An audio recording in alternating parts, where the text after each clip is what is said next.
students. Let us continue that part 3 question.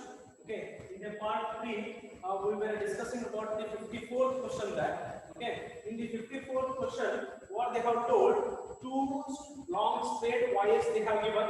Okay, in the two long straight parallel wires, they are kept at 2d distance apart.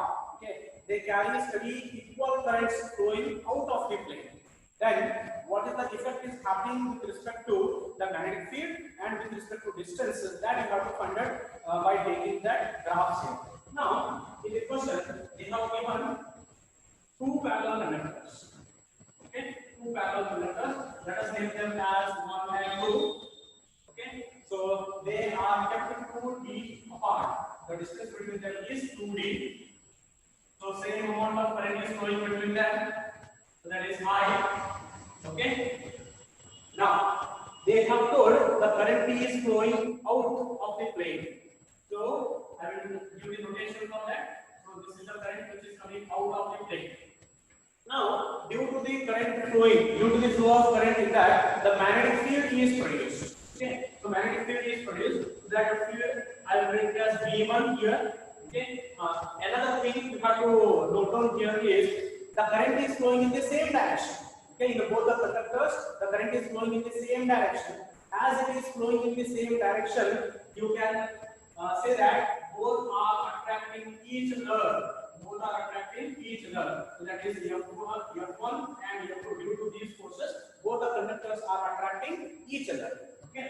Now, the current field produced at the first conductor V1 is mu0 into I divided by 4 pi r. This is the formula. Mu0 into I divided by 4 pi r.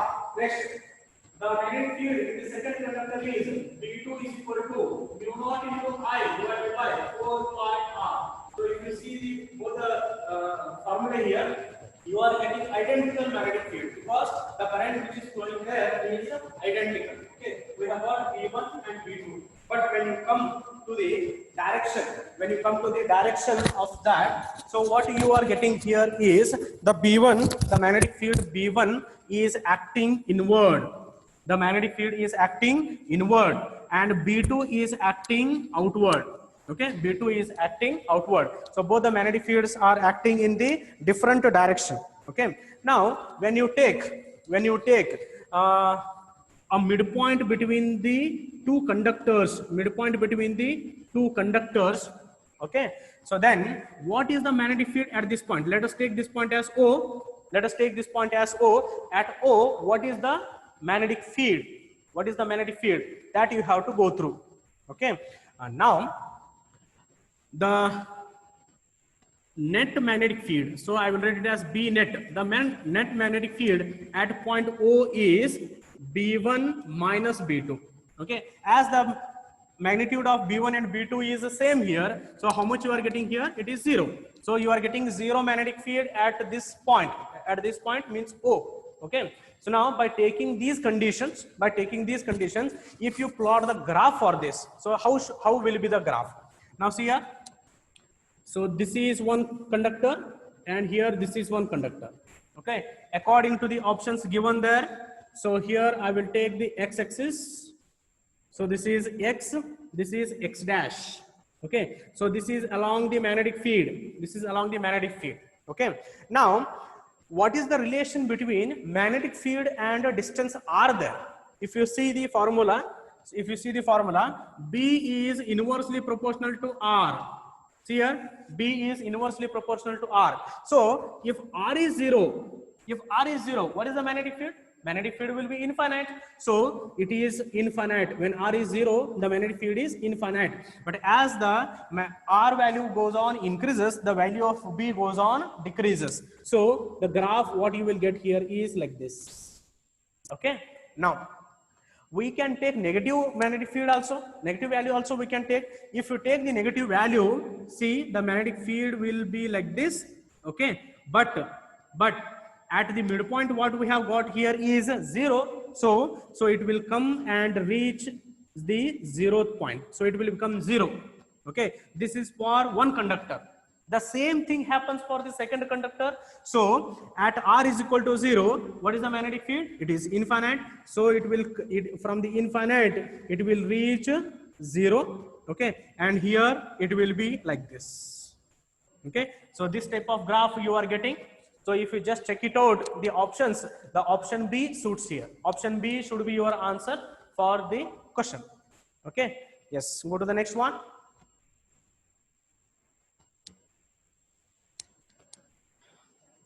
Yes, we'll go to the question number 55. In question number 55, a cylindrical wire has some values they have given. They are asking you to calculate the maximum percentage error in the measurement of its density. Okay, so I will take that. Mass they have given. 55th question. Mass is 0.3 plus or minus 0.003 gram. Okay. Next, they have given a radius.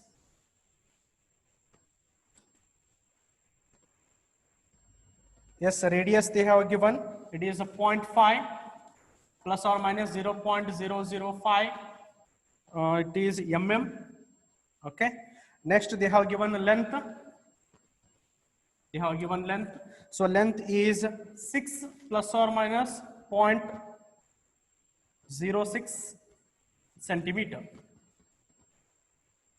Yes. Okay. Now, the maximum percentage error in the measurement of its density. Okay. Yes. How you calculate the density? So according to the given values here, what is density? Density is equal to mass per volume. Okay. Density is equal to mass per volume. But here mass and length they have given. According to that, if you write the volume there, so it is a volume of the wire there. So it is m divided by pi r square into L. This is the formula. Okay. So here you have to calculate the maximum percentage error you have to calculate. So how you calculate that? So it is a delta rho divided by rho into 100 because you are calculating the percentage error. Okay. And here it is mass. So it is a delta m divided by m. Okay. Now plus pi is a constant.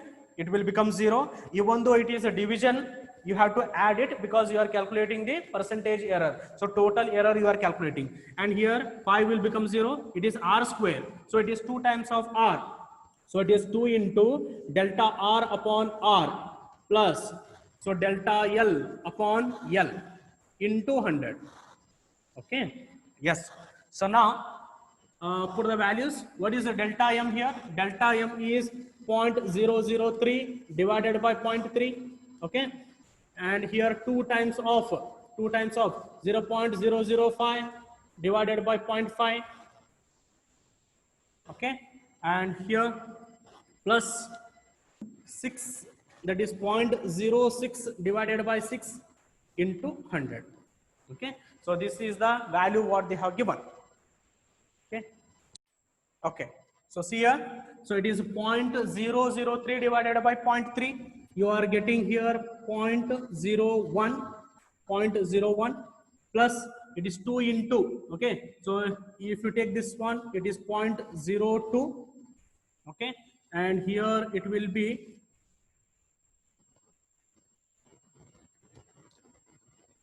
so here it will be, so it is a 0.01 into 100. Okay, into 100.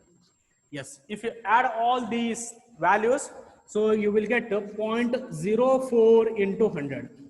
Okay, 0.04 into 100. So totally you are getting 4. So this is your answer. So the percentage, total percentage error is 4. So option D should be your answer. Okay. Yes, let us go to the next question.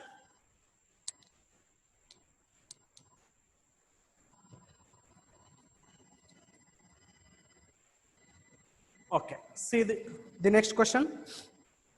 At a metro station, a girl walks up a stationary escalator in 20 seconds. If she remains stationary on the escalator, then the escalator take her up in 30 seconds. The time taken by her to walk up on the moving escalator will be. Okay, so in this question, what they have given, in the first case, the escalator is at a static. So she is walking and reaching the top. So then she is taking 20 seconds of time. Okay. In the next case, she is remained rest in the moving escalator. So the escalator is taking her to the top. Okay. And then she is reaching the destination in 30 seconds of time. Okay. In a case 3, she is boarded the escalator. Okay. The escalator is moving. At the same time, she is walking on the steps of that escalator. So then, what is the time she will take? That is the question. So T is equal to question mark. Okay. So here, both T1 and T2 are merged here. Merged. So by taking the shortcut formula, we can take that as T1 into T2 divided by T1 plus T2. We have learned this in theory. So it is a 20 into 30 divided by 20 plus 30. Okay. So it is a 600 divided by 50. So you will get 12 seconds. It's okay. So when the escalator is moving and she is walking on the moving escalator, so she will reach in 12 seconds of time. So what is the option there? Option C should be your answer.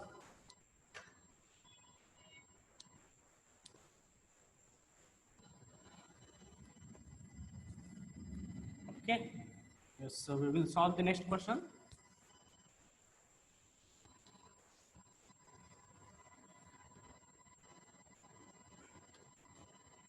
So go to the next one. 57th question.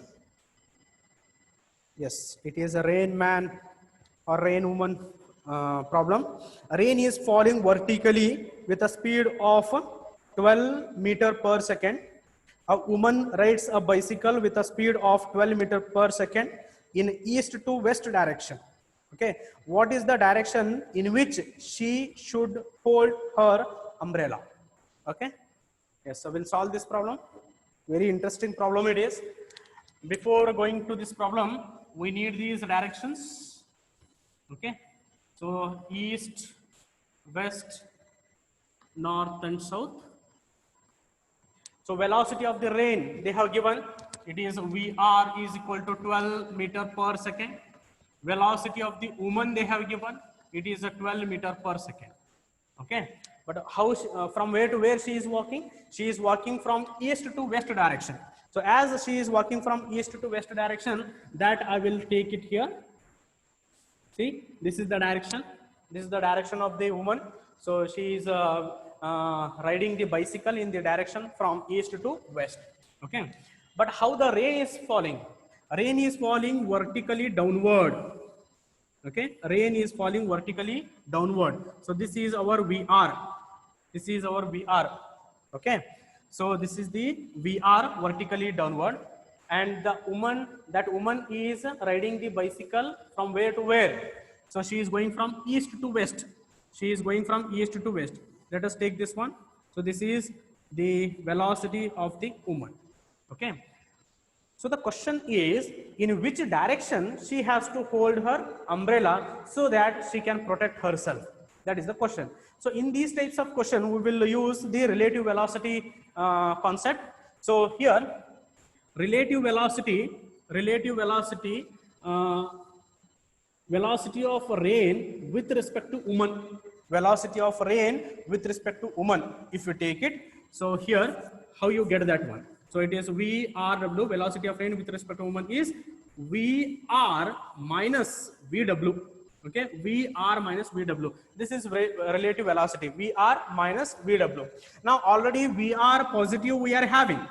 Okay, but when you see the formula, VW is minus, negative it is. So this is the positive direction already I have taken. So you have to take the negative direction of that. So this will be our minus VW. Okay, this is the velocity of that woman. Okay, then what is the resultant? What is the resultant velocity you are getting? This is the resultant velocity. This is velocity of rain with respect to woman. When you are taking, so this is the angle made by that. So this is the angle. Okay, this is angle theta. What is VR? It is 12 meter per second. What is VW? This is also 12 meter per second. Okay, so how you calculate the theta there? So to calculate the direction, we need theta. So how you calculate that? Tan theta is equal to opposite upon adjacent. Okay, so it is a 12 divided by 12. 12 divided by 10, how you are getting 1? So theta is equal to tan inverse of 1, you are getting 45 degree. Okay, she has to hold the umbrella at a 45 degree. So according to the directions of this east and west, the suitable answer there is towards east. She has to hold her umbrella at 45 degree with respect to the rain, okay, in the direction east. Okay, yes, go to the next one. Okay, now see the next question. This is conceptual question. One end of the string of length L is connected to a particle of mass M and the other to a small peg on the smooth horizontal table. If the particle moves in a circle with speed v, the net force on the particle directed towards the center is. Okay, this is very simple question. Suppose you are having the table. Okay, you are having the table. At the center we are having a peg. At the center we are having the peg. And for this peg, we are tying a particle of mass M. Okay, and this particle is moving in the circular path. Okay, how it is moving? See, suppose if you are tying one particle to this thread, if you start rotating it, it will rotate in the circular path. It will rotate in the circular path. When it is rotating in the circular path, some force is acting on that string. Okay, some force is acting on that string. Due to that force only, the particle is moving in the circular path.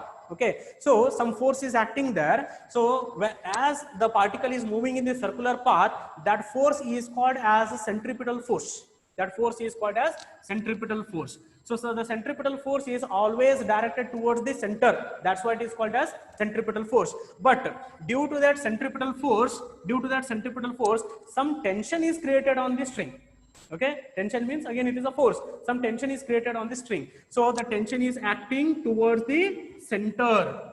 Okay, that tension is responsible due to the centripetal force. So the value of the tension is proportional to what? Proportional to centripetal force. So I can say that Fc is directly proportional to tension. Fc is directly proportional to tension. So you can choose the option there A. So that A should be your answer. Okay. Yes, let us go to the next question.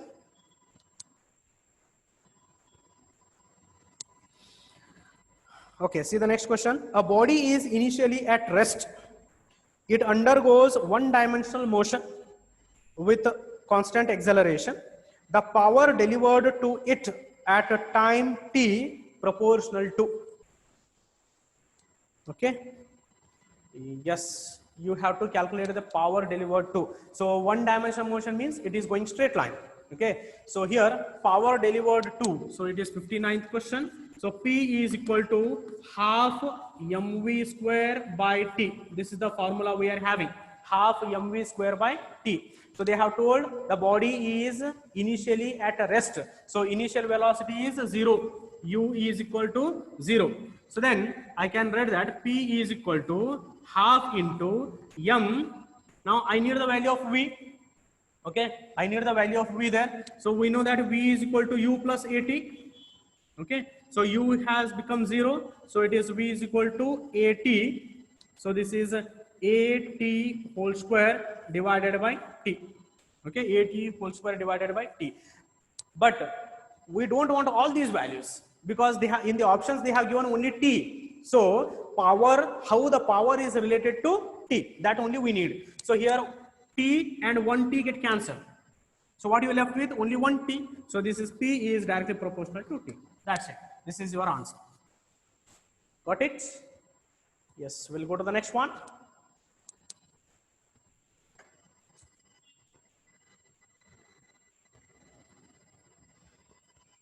Yes, see the last question.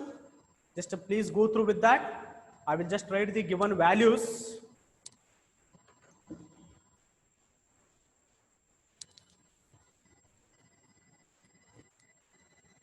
So they have given one diagram. In that diagram, so the values what they have given is Ix. Okay, what is that Ix they have given? It is 0.2 kg meter square. So then Iy, that is 0.3 kg meter square. These two values they have given. And what they are asking you to calculate there, the radius of gyration. The radius of gyration they are asking. What is the radius of gyration formula? What is the formula? It is K is equal to root of I by M. This is the formula, root of I by M. So what is K there? K is called radius of gyration. Radius of gyration. Okay. Now, what you are calculating here is mass they have given 2 kg. Okay. See, mass they have given M is equal to 2 kg. M is equal to 2 kg. So when you calculate it, what you need there is, see, when you see the options there, what is Iz? Iz is equal to Ix plus Iy. Okay, Iz is equal to Ix plus Iy.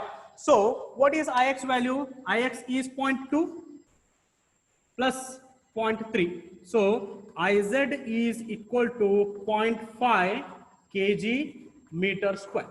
Okay, Iz is equal to 0.5 kg meter square. But what we need here is radius of gyration. Okay, so K is equal to root of I by M. So then, so K is equal to root of, what is I value? I value we have got 0.5. Okay, I value is 0.5 divided by 2. Okay, so here 0.5, or let us take here. So I can write this as K square. Okay, K square is equal to 0.5 divided by 2. So here it will be 1 by 4. Okay, here it will be 1 by 4. So if you take it, okay, if you take it K square, so K square is equal to 1 by 4 we are getting. So then K value will be, means here it is 0.25. What is the value of K? What is the value of K? So K is equal to 0.5 meter. K is equal to 0.5 meter. But in the option when you see, there is no 0.5 there, but we can write in terms of centimeter. So 0.5 meter means it is a 50 centimeter. 50 centimeter. That's it. So this is our answer. Okay. Yes. This is the end of all the questions of physics KCET. Okay. So thank you all of you. Thank you for watching.